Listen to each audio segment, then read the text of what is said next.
Nah, kita ngomongin tentang uh, angle. Jadi di sini ini ada kamera ya, sudut pandang kamera. Sudut pandang kamera itu kita bisa menentukan spesifik lokasi, baik itu sih untuk nanti movie ya, atau untuk fotografi kurang lebih hampir mirip. Tapi intinya kita harus menentukan dulu objek apa yang mau kita ambil. Angle ini ada beberapa, kalau di rekam media itu ada beberapa tipe jenis-jenis ya. Ini extreme long shot, jadi ini kodenya yang perlu kalian ingat-ingat ya kodenya, karena kode ini nanti akan dipakai di bikin script. Jadi ketika kalian bikin script nanti kita akan belajar bikin script. Nah, untuk bikin script itu nanti akan menentukan type of shot-nya kayak apa sih gitu. Angle itu sama type of shot hampir mirip gitu ya. Jadi kita mulai dari type of shot dulu. Dan ini harus diingat gitu ya, si kode-kode ini. Oke, yang pertama itu extreme long shot. Extreme long shot itu artinya kita benar-benar ngambil si objek itu jauh banget, bahkan sampai area-area di luarnya dia, lingkungan-lingkungan yang sekitarannya dia tuh ikut keambil juga gitu, ketangkap sama kamera. Nah, terus kalau long shot itu full dari atas sampai kaki tuh full terlihat ya, tapi tidak bagian-bagian yang di luar dia nggak ke bawah. Terus kalau medium long shot itu cuma sampai paha, medium long shot. Lalu medium shot itu sampai perut, medium close up sampai dada, lalu close up itu sampai area leher masih bisa disebut close up, lalu big close up itu full wajah, terus kemudian extreme close up itu benar detail, bagian yang benar part of itu, part bagian dari yang detail apa yang mau kita ambil. Ya. Nah, terus ini adalah sudut pandang kamera ya. Misalnya ada satu objeknya itu misalnya tanaman di pot gitu ya. Ini pasti teman-teman udah pada tahu ya kalau untuk yang ini ya. Ada kalau misalnya kita gambar perspektif juga mungkin pakai pedoman yang kurang lebih mirip ya. Ada eye level ya, low angle itu biasanya areanya worm's eye view gitu atau mata katak. Terus kemudian high angle itu bird's eye view, jadi mata burung. Nah, ini ada istilah-istilah lagi untuk kamera, khususnya untuk merekam video, ya.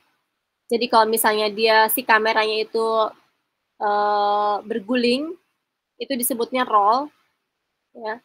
Terus kalau misalnya tilt itu ingat aja, tilt itu ke atas sama ke bawah.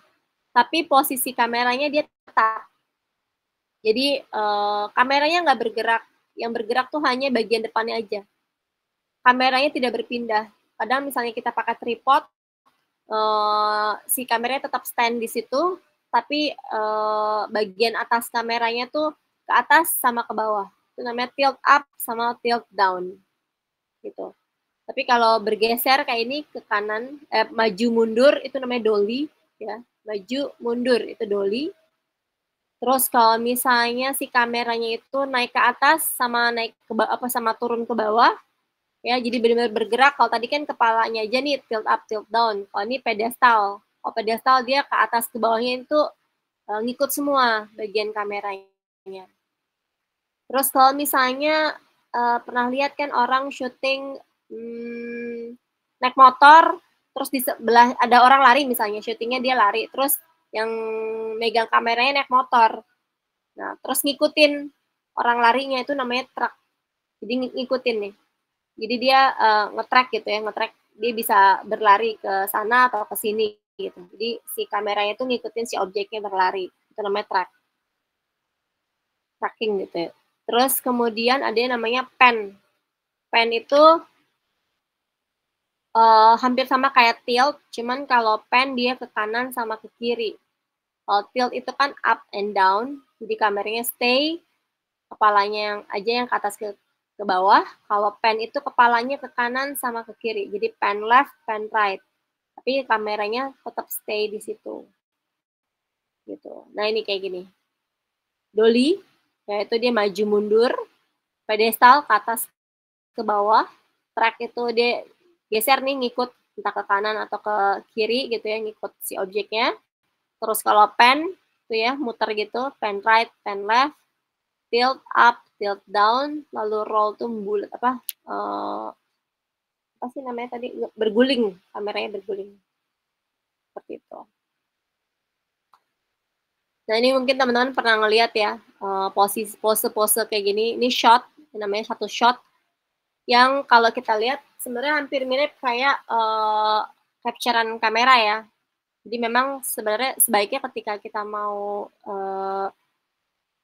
syuting gitu, ngambil shot-shot, lebih baik kita coba capture dulu dengan kamera, lalu nanti biar bisa ketahuan kira-kira angle-nya tuh kayak apa sih gitu. Jadi kita sadari dulu dengan fotografi untuk angle-angle yang terbaiknya, lalu nanti itu yang dijadikan patokan untuk ngambil shot-nya. Seperti itu. Kayak ini ya, ini kan ini shot-shot yang sebenarnya kalau di-capture sama aja kayak fotografi gitu. Ini center, ya. Ini juga, tapi lihat komposisi proporsinya. Ini dia bikin framing, ini juga simetri ya. Ini asimetri, ini asimetri, ini asimetri, gitu. Ini juga asimetri. Jadi lihat komposisi perpaduan warnanya juga, terus komposisi bagaimana proporsi objeknya ada di sebelah mana, seperti itu. Ini juga sama. Nah, ini sebenarnya ada kesan-kesan juga ya, ketika kamera diambil dari atas itu sebenarnya punya makna. Jadi nggak cuma terkesan keren gitu, enggak. Tapi ketika jadi kalau ada yang namanya disebut sebagai persepsi angle. Jadi ketika kamera itu mengambil objek dari bawah, artinya kita sebagai penonton itu berada di level rendah. Sehingga kita melihat persepsi, pemaknaan terhadap objek yang kita lihat itu sesuatu yang lebih tinggi dibanding kita, sesuatu yang lebih punya power, punya kekuasaan. Jadi misalnya,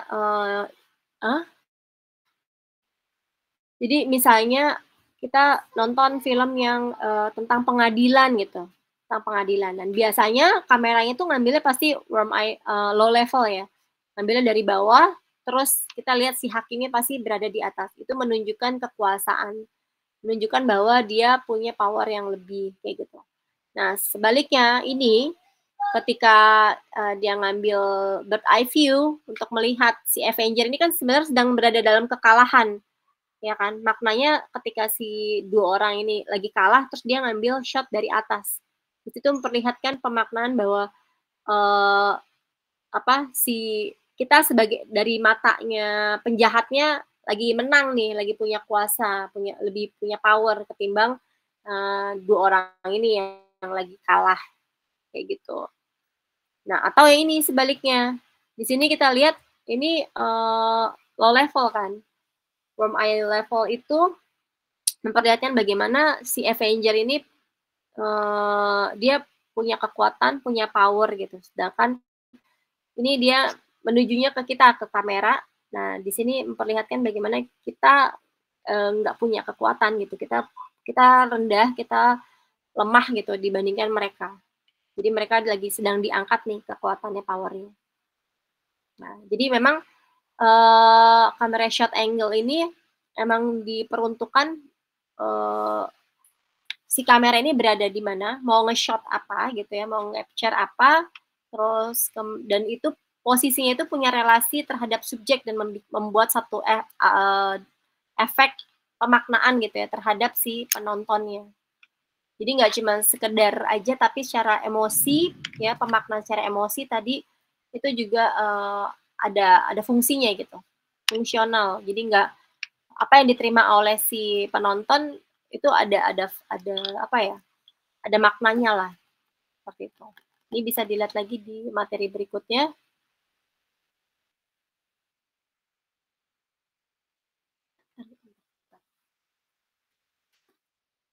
Ini ya, eee, saya akan perkenalkan beberapa angle-angle juga.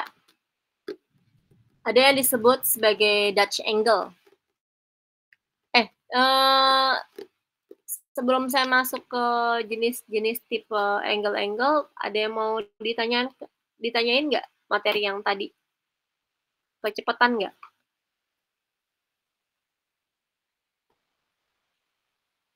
Halo? Enggak Bu, udah Bu. Aman ya? Oke. Nah ini emang pengennya cepet-cepet sih, udah sore. Ini Dutch angle ya. Dutch angle itu dikenal juga Dutch tilt ya, atau canted angle, oblique angle. Nah, ini biasanya angle yang shotnya itu dia miring dan kayak semacam diagonal gitu ya. Dan ini pemaknaannya secara psikologi terhadap penonton tuh memperlihatkan satu dramatisasi apa ya, kayak sesuatu yang ekstrim. Biasanya memperlihatkan sesuatu yang kaitannya dengan kejiwaan, yang kaitannya dengan apa, sesuatu yang kayak orang udah mau, mmm, jadi ini ada apa ya istilahnya, kok saya jadi tiba-tiba nge-blank. Jadi kalau Dutch angle tuh sifatnya tuh kayak dia mau apa namanya, memperlihatkan bagaimana ekstrim, terus sesuatu yang lebih dramatis gitu ya. Ada makna-makna tertentu yang mau diperlihatkan. Misalnya tadi ya soal kejiwaan, terus sesuatu yang misalnya kayak orang udah mau mati gitu ya, kekalahan atau memperlihatkan bagaimana ekstrimnya kalau orang lagi berantem gitu ya, lagi berkelahi. Ini ada contoh-contohnya misalnya ini Bruce Willis ini dia di rumah sakit jiwa dan kita bisa lihat bagaimana angle-nya itu nggak dibikin datar ya, dia agak sedikit dimiringkan. Nah ini memperlihatkan bagaimana mental kejiwaannya dia tuh tidak normal gitu. Jadi ada yang emang sengaja dimiringkan. Atau ini misalnya ya si Thor ketika dia lagi apa berantem gitu ya, dia mau ini si shot ini memperlihatkan bagaimana begitu dramatisnya, jadi didramatisir sih. Begitu dramatisnya perkelahian ini sehingga si kesan ekstrim yang begitu apa ya mencekam gitu ya, suasana mencekam itu diperlihatkannya dengan Dutch angle, dimiringin. Ini juga sama ya, bikin si penonton juga jadi kita dibikin semakin apa ya, dipusingin gitu dengan sudut pandang yang ekstrim kayak gini. Di film Doctor Strange juga sama ya, itu kan itu suasana-suasana itu kan memperlihatkan satu yang mencekam, bikin kita semakin pusing, bikin kita semakin tegang gitu. Ada suasana ketegangan dan apa ya mencekam dari Dutch angle. Ini juga sama ya. Ini kan dibikin miring ya. Kita bisa lihat garis ini tidak lurus ya. Nah, artinya memang dimiringin sengaja ada suasana mencekam di sini. Ini pun juga sama, ini garis horizonnya dibuat sengaja diagonal, ada mencekam. Ini juga ya ketika orang lagi di masa yang kondisi dia lagi sangat apa tadi cekam ya, kayak nah itu ditampilkannya dengan Dutch angle. Ini juga sama. Ini pun ya, ini film hantu nih. Ini juga dibikin miring gitu ya. Ketegangan nih. Jadi tegang itu menjadi poinnya. Oh ini film di zaman Perang Dunia nih sebenarnya. Dia bisa disebut sebagai ekspresionisme dalam film. Ini namanya film dokter apa sih namanya? Kok saya jadi lupa. Tentang apa?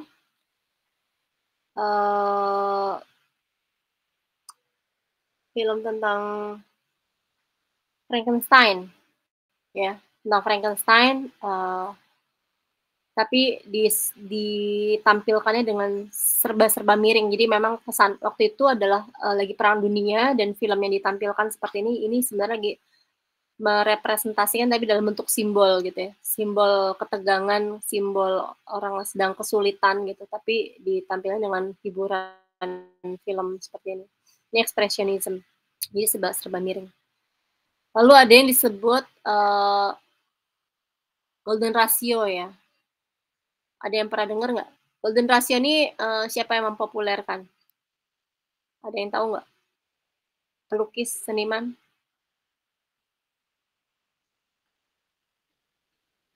Halo? Ada yang tahu? Pernah dengar nggak kata-kata golden ratio, golden section, golden mean, divine proportion? Ada yang pernah dengar nggak? Ini siapa yang mempopulerkan? Di era Renaissance, seniman terkenal siapa yo? Leonardo Fibonacci, Bu. Ya, Fibonacci. Leonardo da Vinci. Fibonacci sih. Siapa tadi yang jawab? Taruh aja, Bu. Fibonacci kok bilang. Leonardo da Vinci, ya. Ini yang apa? Sebenarnya nih kurang lebih mirip kayak rule of third, tapi kalau rule of third kan dia per grid ya dibaginya. Tapi kalau ini dia bentukannya proporsi 3/4 itu. Nih, sebenarnya ini bisa dilihat dari tubuh manusia ya. Bentuk tubuh manusia ini juga terdiri dari golden section, jadi proporsi yang tidak simetri. Jadi selalu asimetri. Lihat proporsi dari kepala sampai pusar, ya, sampai pusar. Kemudian dari pusar sampai ujung kaki itu 3/4. 1/3 lah kurang lebih gitu. 1/3. Jadi proporsinya selalu begitu. Ya. Dan itu dibagi di proporsi yang lain-lain itu juga sama.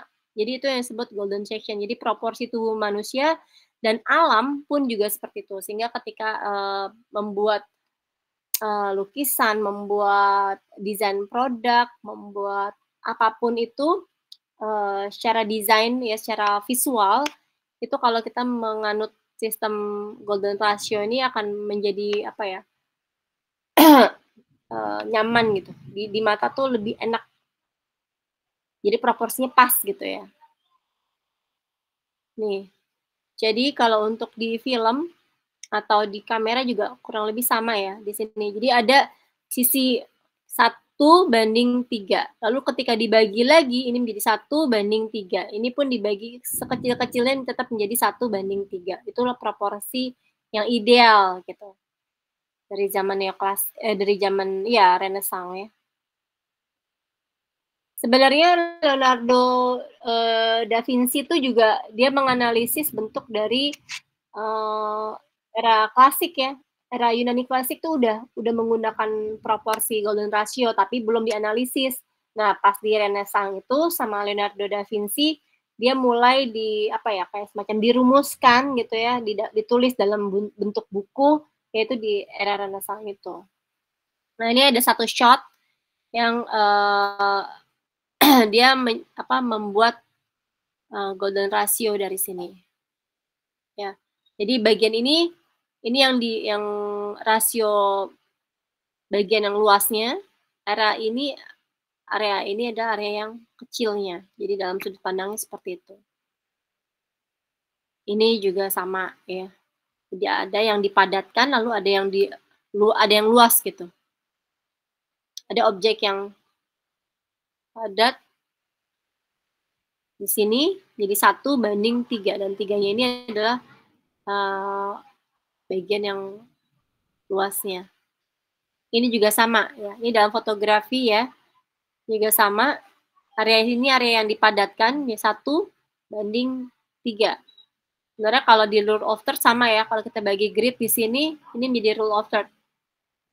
Kurang lebih mirip konsepnya. Ini juga sama ya. Jadi asimetri. Lalu ini area yang padat. Terus ini area yang 1 banding 3. Akan selalu begitu. Ini juga. Nih kalau disandingkan dengan rule of third sama ya jadinya ya proporsinya. Jadi area sini yang dipadatkan, ini yang diambil menjadi foreground atau background. Seperti itu. Dan seterusnya, ini juga sama. Nah, rule of third itu komposisi guidelines, di mana si objek ada titik-titik ini, ya, di mana si objek itu akan berada di area paling kanan atau area paling kiri atau area paling bawah. Jadi selalu berbanding 1:3. Tuh, konsepnya hampir sama kayak golden section, tapi dia membuat dengan cara membuat grid. Dan biasanya untuk kamera-kamera DSLR atau mungkin mirrorless zaman sekarang juga udah ada settingan kayak gini nih, ada gridnya kayak gini untuk memudahkan.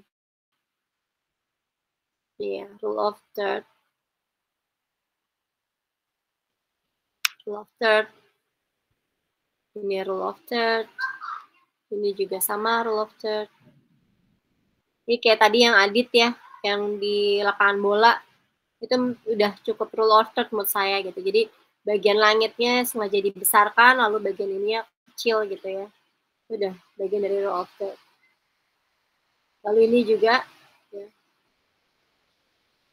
laut, ini rule of third, dimana si objek ini di titik-titik yang 1:3. Jadi ini lebih padat area sini, lalu yang sisanya dikosongkan. Ini juga sama. Udah sih untuk hari ini materinya hanya itu ya, tentang angle dan komposisi. Terus kemudian sampai di sini ada yang mau ditanyakan ya?